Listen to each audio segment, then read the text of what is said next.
मुकेश अंबानी की इनकम का अंदाजा आप ऐसे लगा सकते हैं कि जब तक आप ये वीडियो देखेंगे तब तक मुकेश अंबानी 1 करोड़ 92 लाख रुपए कमा चुके होंगे। जी हाँ, सिर्फ 10 मिनट में करीब 2 करोड़ रुपए। आजकल हर तरफ मुकेश अंबानी की बेटी की शादी के चर्चे है, जिसमें दुनिया भर से मुख्तलिफ सेलिब्रिटीज ने शिरकत की। दुनिया की टॉप परफॉर्मर्स, क्रिकेटर्स और मूवी स्टार्स ने शिरकत करके शादी को चार चांद लगाया। ये तो सब जानते हैं कि तमाम स्टार्स फ्री में नहीं बल्कि भारी पैसे लेकर आए हैं। सिर्फ जस्टिन ब्यूर की ही बात की जाए तो उन्होंने चंद मिनट की परफॉर्मेंस की 80 करोड़ इंडियन या 280 करोड़ पाकिस्तानी रुपए लिए है। जी हाँ, अब यहाँ पर हर एक के जहन में यही सवाल आता है कि मुकेश अंबानी एशिया की सबसे अमीर आदमी तो है, लेकिन उन्होंने इतना सारा पैसा कमाया कैसे? जी हाँ, आइए इस वीडियो में देखते हैं। 10,370 अरब रुपए क्या है इनकी कमाई का असल जरिया जो इनको पूरी एशिया का अमीर तरीन इंसान बनाता है। और सबसे बढ़कर जब एक भाई सोने के पानी से नहा रहा है तो वही दूसरे भाई का दिवालिया क्यों निकाला हुआ है? आइए देखते हैं मुकेश अंबानी की स्टोरी की कुछ झलकियां। ज़ैनब टूरी की वीडियोस में एक बार फिर परेशानी है। नाजरीन, अगर आप इंडिया में रहते हैं तो चाहते हुए भी कोई ऐसा दिन नहीं गुजर सकता जिसमें आप मुकेश अंबानी को कोई प्रोपेट ना दे।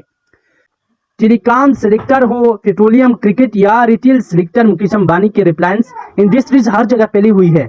और आपका दिन में मुकेश अंबानी के किसी न किसी बिजनेस से वास्ता पड़ता ही रहता है। लेकिन इस सब की शुरुआत मुकेश अंबानी खुद नहीं बल्कि उनके बाप धीरू भाई अंबानी ने की थी। 1950 में धीरू भाई अंबानी गुजरात से एक अच्छी जॉब के लिए यमन चले गए। उन्होंने 8 सालों तक इंपोर्ट एक्सपोर्ट के एक कारोबार में कारक की नौकरी की और उस कारोबार को करीब से समझने की कोशिश की। 8 सालों के बाद 1958 में वो वापस इंडिया आए और उस बार उनके पास एक बिजनेस आइडिया मौजूद था। उन्होंने ट्रेडिंग बिजनेस स्टार्ट किया जिस रिलायंस कमर्शियल कारपोरेशन का नाम दिया गया। शुरुआत में ये रिलायंस कारपोरेशन कंपनी सिर्फ स्पाइसेस यानी मसालों की ट्रेडिंग में इन्वॉल्व थी। वो इंडिया से मसाले खरीद कर उनको मिडल ईस्ट और अफ्रीका में एक्सपोर्ट करते थे। क्योंकि 8 साल तक इंपोर्ट एक्सपोर्ट की काम से वाबस्ता रहने की वजह से धीरू भाई को इस बिजनेस का काफी एक्सपीरियंस था, इसलिए देखते ही देखते कामयाबी की सीढ़ियां उनके लिए ही आसान बनती गई। लेकिन धीरू भाई कुछ और भी करना चाहते थे। उन्होंने सोचा कि इंपोर्ट एक्सपोर्ट तो चल ही रहा है, अब क्यों ना मैन्युफैक्चरिंग बिजनेस में कदम रखा जाए। 1966 में उन्होंने रिलायंस टेक्सटाइल्स के नाम से एक नई कंपनी लॉन्च कर दी। उस वक्त कॉटन पर इंडियन सरकार की तरफ से काफी सख्ती थी, जिसकी वजह से पूरी इंडियन टेक्सटाइल्स इंडस्ट्री में बहरान रचा हुआ था।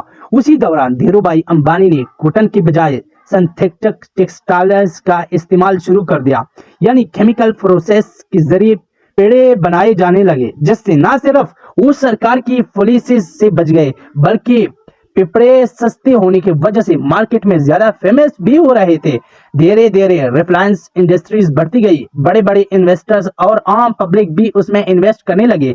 रिलायंस इंडस्ट्री इतनी कामयाबी हासिल कर चुकी थी कि 1987 में क्रिकेट वर्ल्ड कप का टाइटल स्पॉन्सर भी रिलायंस के पास ही था। अब यहाँ हर एक चैलेंज ये था कि धीरू भाई अंबानी को टेक्सटाइल इंडस्ट्री चलाने के लिए पेट्रोकेमिकल्स दूसरे इंडस्ट्री से खरीदने पड़ते थे, इसलिए उन्होंने अपना पेट्रोकेमिकल्स बिजनेस स्टार्ट करने का इरादा कर लिया।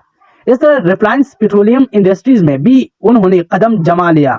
1986 में जब धीरू भाई अंबानी बीमार हुए तो उनकी दोनों बेटे अनिल और मुकेश अंबानी बिजनेस में उनकी हेल्प करने लगे।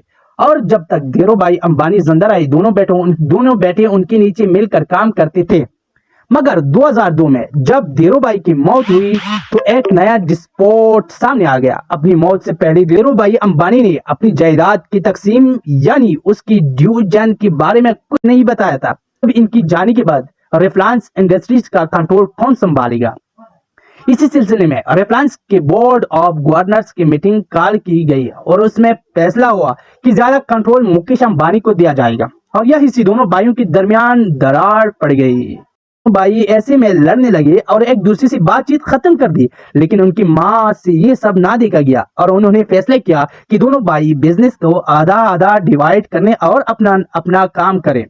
इस तरह 2005 में रिलायंस इंडस्ट्रीज को दो भाइयों में डिवाइड कर दिया गया। Reliance oil, gas, petrol, chemical और मैन्युफैक्चरिंग मुकेश अंबानी के हिस्से में आए और रिलायंस एनर्जी, टेलीकॉम और रिलायंस कैपिटल अनिल अंबानी को मिले।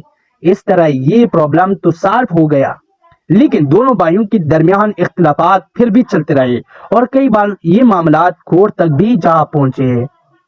मुकेश अंबानी ने अपने हिस्से के बिजनेस को मेहनत करके बढ़ाना शुरू कर दिया। उनके हिस्से में जो जामोलियम रिफाइनरी आई थी, उन्होंने उसकी प्रोडक्शन को बढ़ाकर उसमें state of the art manufacturing places install करके उसे दुनिया की सबसे बड़ी पेट्रोलियम रिफाइनरी बना दिया। सिर्फ यही नहीं, बल्कि इस इंडस्ट्री में एक और नई रिफाइनरी को भी शामिल करके रिलायंस पेट्रोलियम का प्रॉफिट मजीद बढ़ा दिया। उसके बाद मुकेश अंबानी ने रिटेल इंडस्ट्री में भी कदम रख दिया, जिसके चलते भारत में एक इनकलाब बर्पा हुआ और पूरी इंडिया में स्मार्ट बाजार के नाम से डिस्काउंट स्टोर्स और सुपरमार्ट्स खोले गए, जहां कंज्यूमर्स को तमाम आइटम्स डिस्काउंटेड रेट्स पर एक ही जगह पर मिल जाया करते थे। 2008 में जब क्रिकेट की सबसे बड़ी लीग इंडियन प्रीमियर लीग का आगाज हुआ, तो मुकेश अंबानी उसमें भी कूद पड़े। आईपीएल की सबसे महंगी टीम मुंबई इंडियंस को खरीद लिया और ये टीम अगले कई सालों तक आईपीएल की मोस्ट वैल्यूएबल टीम रही। यहाँ तक कि जब कोरोना के दिनों में खाली स्टेडियम में मैच करवाई गई, तब भी मुंबई इंडियंस ने रिकॉर्ड प्रॉफिट जनरेट किया। 2016 में मुकेश अंबानी ने टेलीकॉम इंडस्ट्री में कदम रखा और ये कदम इतना भारी था जो टेलीकॉम इंडस्ट्री की दूसरी कम्पीटर्स को कुचलने वाला था। जियो के नाम से उन्होंने एक मोबाइल न्यू टक लॉन्च किया, जिसमें कॉल्स, डेटा और मैसेजेस को पब्लिक के लिए बिल्कुल फ्री कर दिया गया। लोगों ने दूसरी न्यू टेक्स छोड़कर धड़ाधड़ जियो के सिम्स खरीदना शुरू कर दिया, क्योंकि यह सब कुछ फ्री मिल रहा था। देखते ही देखते जियो के यूजर्स 450 मिलियन तक पहुंच गए और जियो ने जब 5 GB न्यू टक लॉन्च किया तो यूजर्स की तादाद मजीद बढ़ गए। अब 6 GB टेक्नोलॉजी पर भी दुनिया की बड़ी कंपनीज के साथ मिलकर काम कर रहा है।